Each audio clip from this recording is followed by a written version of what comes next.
Come on, guys! Nosso último bloco aqui do nosso último encontro. Saudade já tá batendo, né? Eu queria aí agradecer a todos mesmo, do 12º exame, dessa turma regular, uma turma maravilhosa, o carinho de todos vocês. Estou respondendo sua mensagem diariamente, são muitas indagações. Se a sua resposta ainda não chegou, pode ter acontecido dois motivos.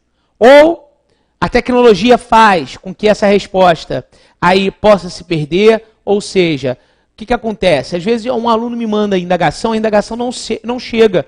Algum momento, ela se rompe aí nesse meio de tecnologia e ela não chega até a mim. E outra, tá? A sua indagação está na fila para a resposta, porque diariamente eu recebo muitas indagações.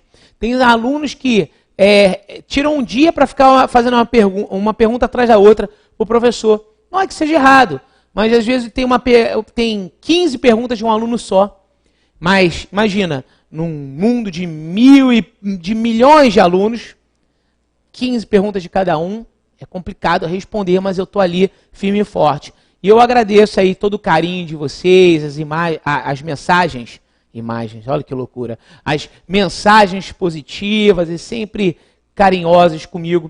É muito bom. Isso é a nossa gasolina, principalmente para nós que damos aí aulas online.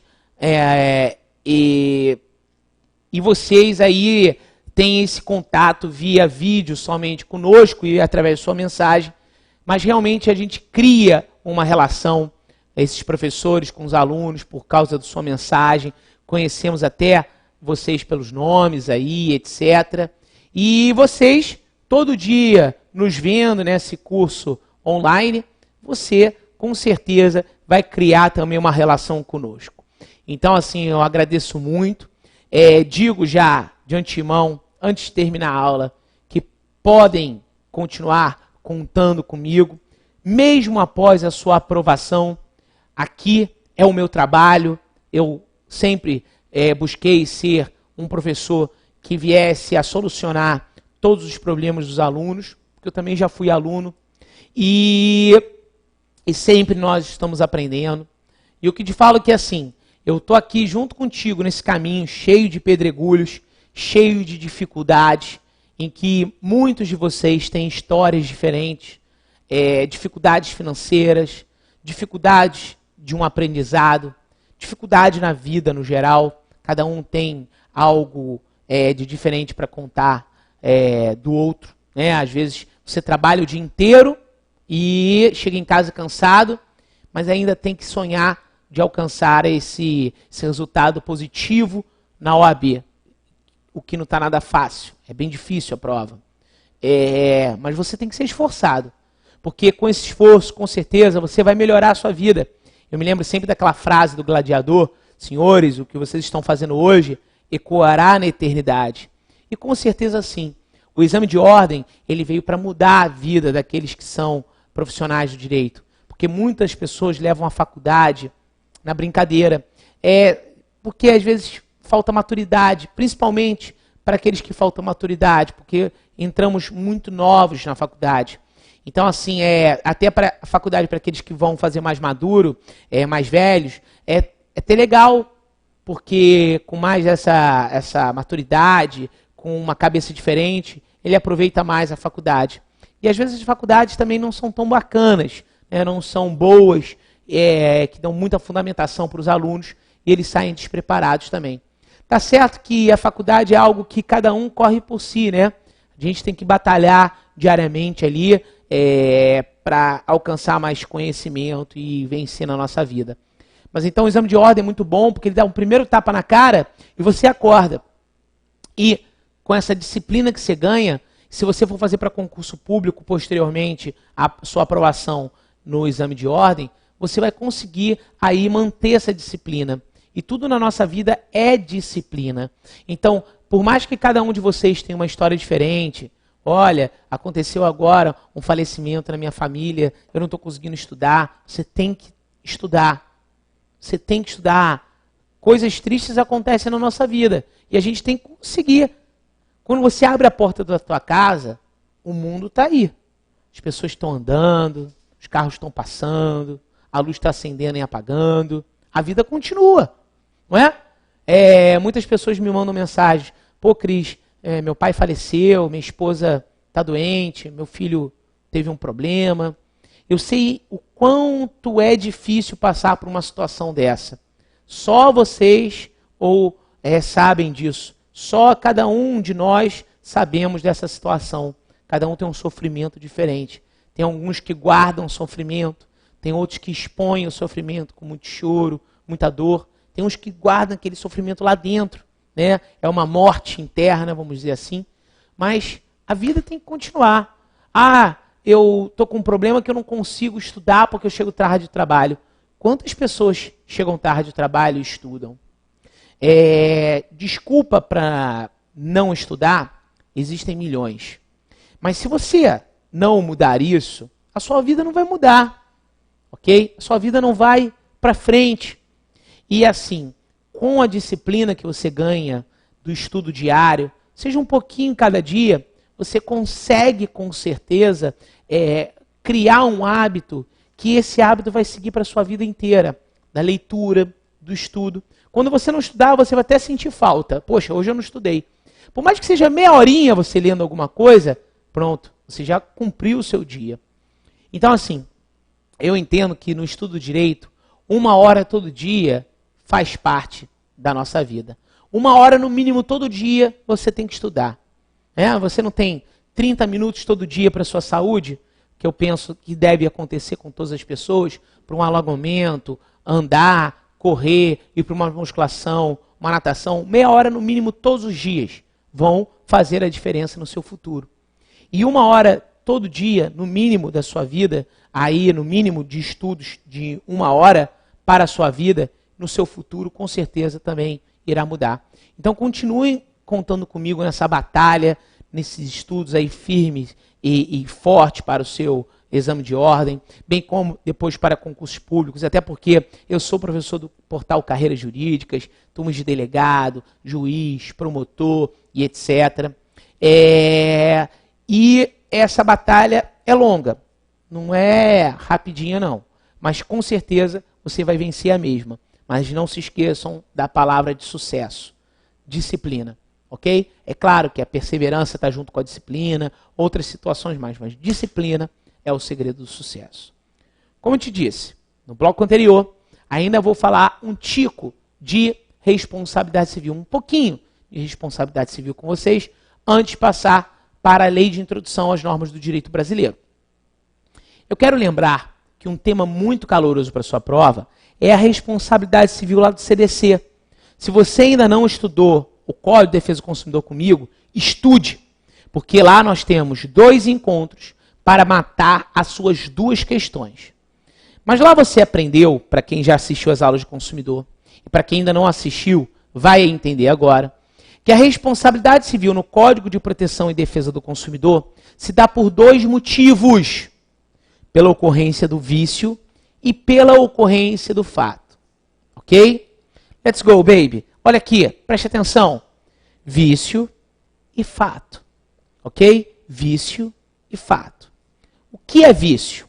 Vício é uma impropriedade ou uma inadequação que recai sobre o produto ou sobre o serviço. É algo de natureza intrínseca.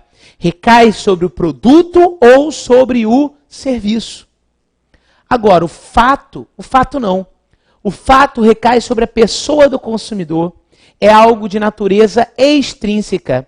É o dano que recai sobre a pessoa do consumidor. Enquanto vício, por exemplo, deixa eu pegar aqui meu aparelho celular. E quem assistiu às aulas de consumidor, dei esse exemplo.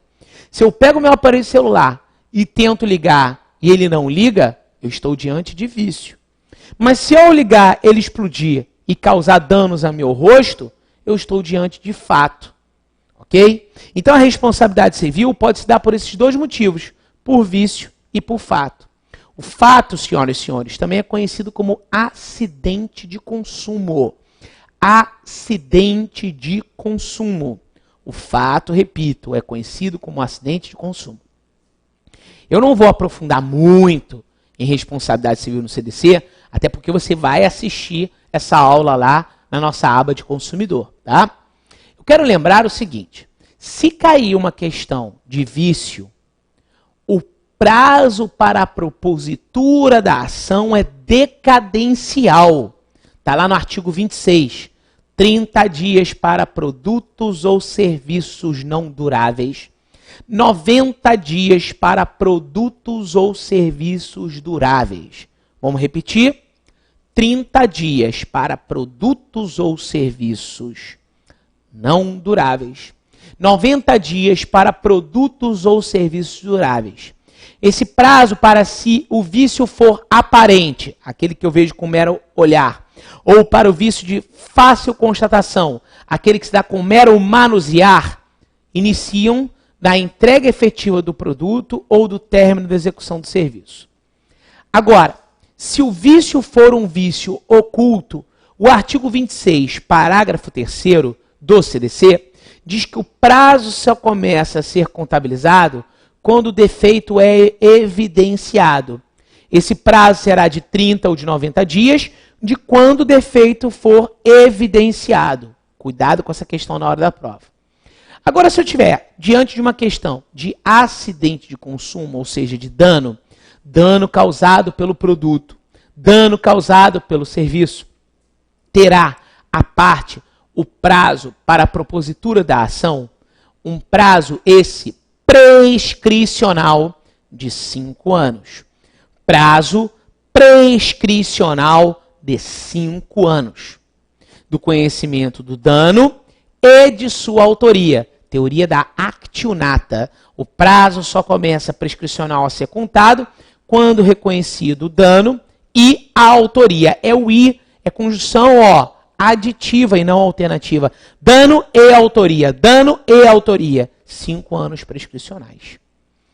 Bom, destaco a todos vocês que a responsabilidade civil no CDC, ela como regra geral, ela é objetiva. Seja em razão de um risco da atividade, seja porque a lei falou, ok? Regra geral é da responsabilidade civil objetiva. Porém, para os profissionais liberais, no caso de fato do serviço, OBS, somente no caso de fato do serviço, o profissional liberal responde de forma subjetiva. Isso, inclusive, caiu na prova do AB, segunda fase de Direito Civil. O profissional liberal responderá de forma subjetiva quando o fato for fato do serviço, ou seja, dano ocasionado pelo serviço. Eu não estou querendo te dizer que o profissional liberal responderá em toda e qualquer hipótese de forma subjetiva. Não responderá. O profissional liberal só responde de forma subjetiva se estivermos diante de fato do serviço. Isso está presente no artigo 14, parágrafo 4º da Lei 8.078. Artigo 14, parágrafo 4º da Lei 8078. Tudo bem? Belezinha, gente? Então, atenção a essa situação, que é uma situação que entendo aí muito importante para a sua prova. Ok? Belezinha? Atente-se à responsabilidade civil em razão de dano ambiental. Outro temão que vocês estudam com o professor Fred, tá? Responsabilidade objetiva, fundamentada no risco integral. Beleza, gente? Então, vamos iniciar o Decreto-Lei 4657 de 42, a chamada LINDB, ok? Decreto-Lei 4657 de 42, denominado como LINDB. Gente, muita atenção aqui, tá? Sabe por quê? Porque quando você for estudar o Decreto-Lei 4657 de 42, que eu já estou com o meu aqui aberto, a lei de introdução, você tem que se atentar a esses artigos aqui, ó, em Direito Civil. Do artigo 1º ao 6º da Lei de Introdução, combinado com a Lei Complementar 95 de 98, no seu artigo 8º. Então, o seu código, abre o código, veja se existe a menção ou existe a impressão do artigo 8º abaixo do artigo 1º da Lei de Introdução.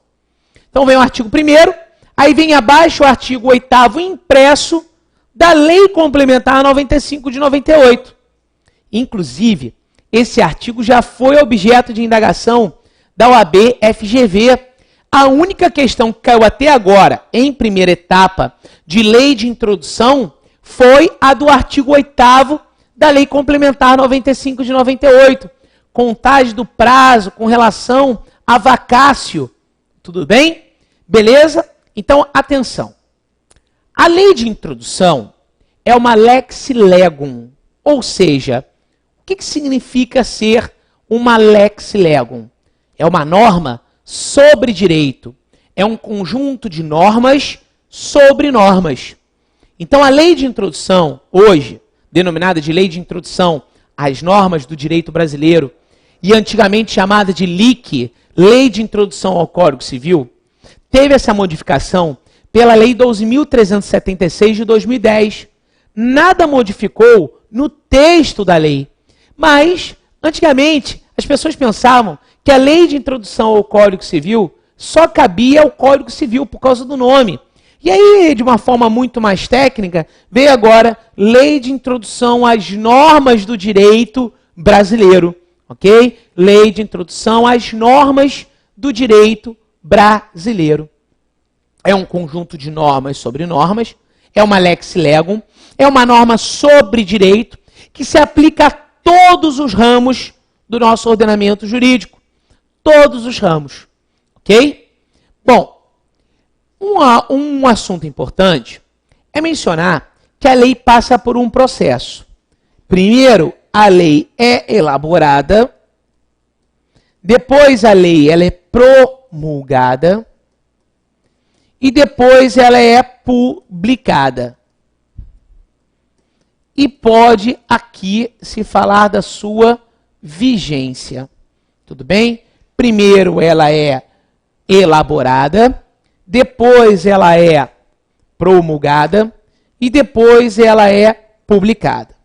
Bom, vamos começar a traçar algumas informações. A lei, quando ela é promulgada, ela nasce formalmente. Ela não está vigendo. Ela não está vigendo. Ela nasceu formalmente. Beleza. Quando ela é publicada, ela passa a ter vigência. Olha a indagação que eu estou lhe fazendo. Quando a lei é publicada, ela passa a ter vigência? Sim ou não? O que você acha, hein? Então, olha lá. Sim ou não? A lei, quando ela é publicada, ela passa ou não passa a ter vigência? Depende. E você vai aprender isso com a Lei Complementar 95 de 98, no seu artigo 8º.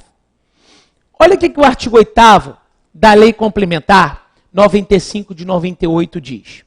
Ele fala assim: a vigência da lei será indicada de forma expressa e de modo a contemplar prazo razoável para que se dela tenha um amplo conhecimento, reservada a cláusula entra em vigor na data da sua publicação para as leis de pequena repercussão. Vamos ler de novo. A vigência da lei será indicada de forma expressa. Então, a vigência tem que ser indicada de forma expressa. E se não for, aí eu vou me valer num caráter residual do artigo 1º. 45 dias para território nacional, 3 meses para território estrangeiro, conforme o parágrafo 1º do artigo 1º. Então, a vigência tem que ser de forma expressa. E se não vier, aí num caráter residual, eu venho aqui utilizar o artigo 1º da Lei de Introdução.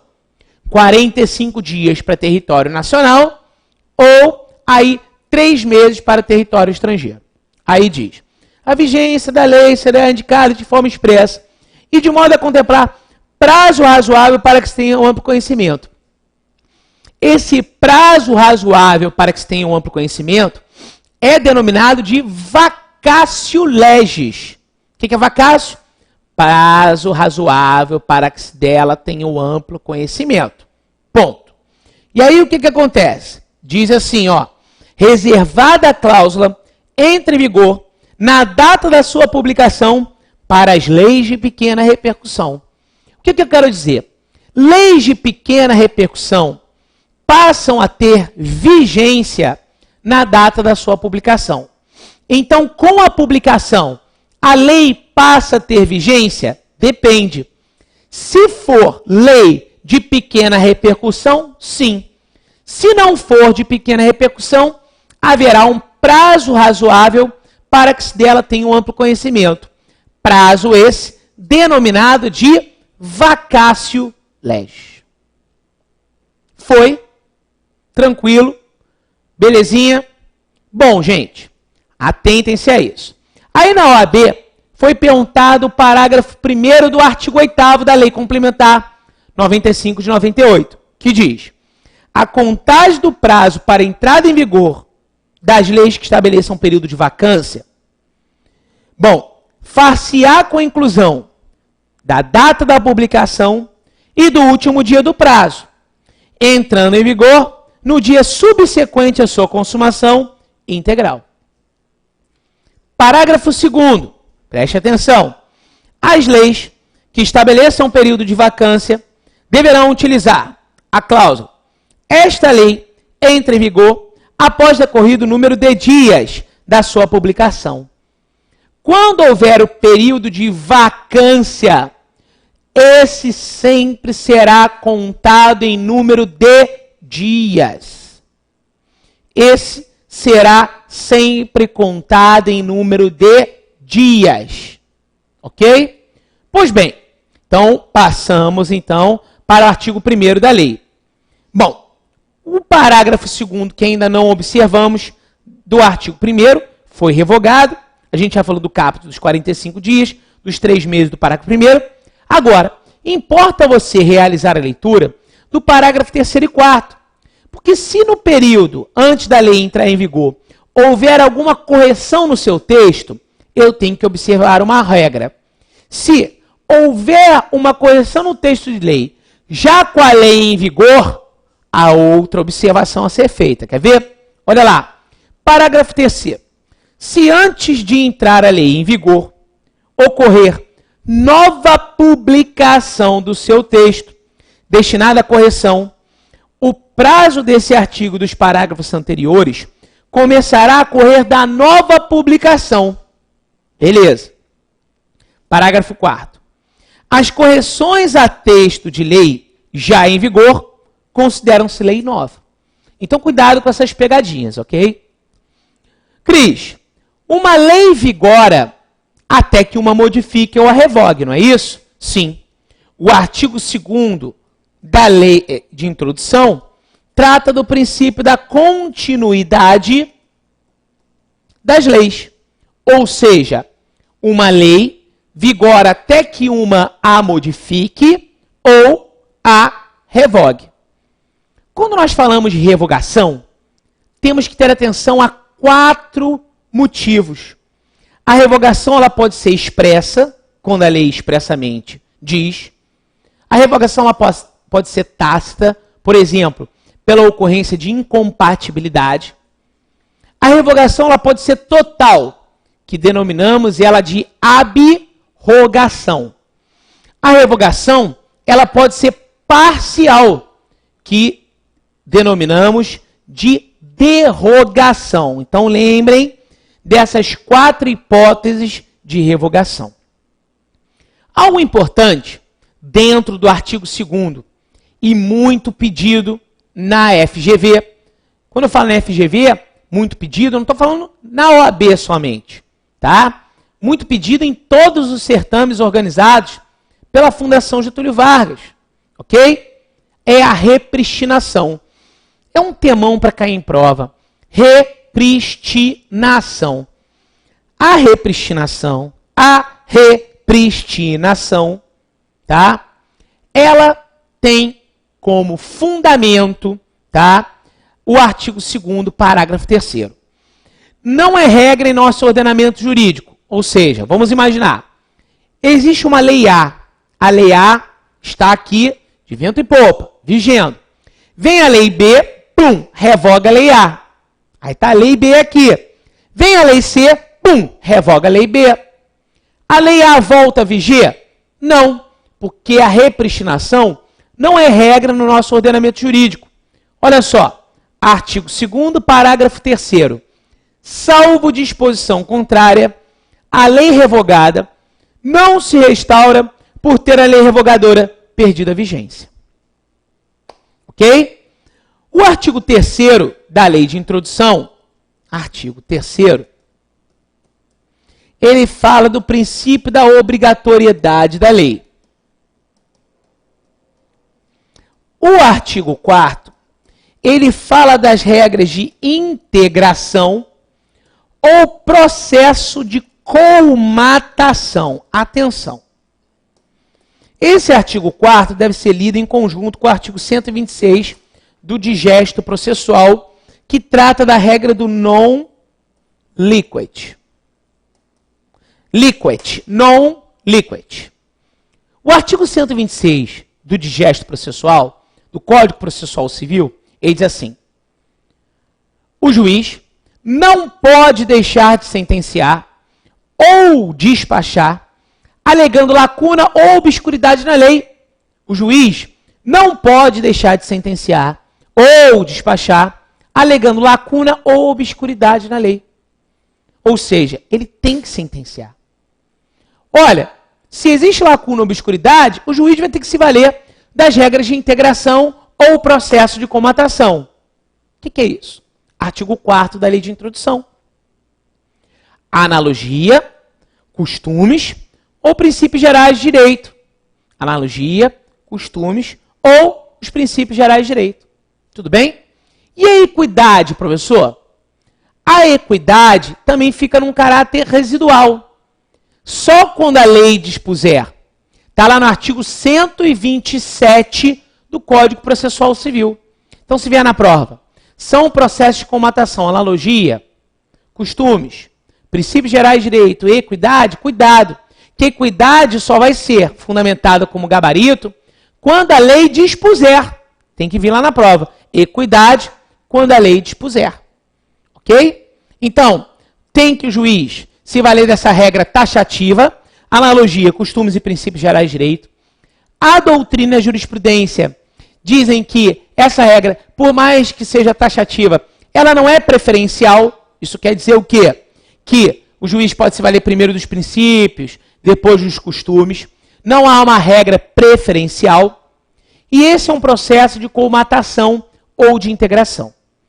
O artigo 5º diz que o juiz, sempre na aplicação da lei, ele tem que atender os fins sociais a que ela se dirige a lei e as exigências do bem comum.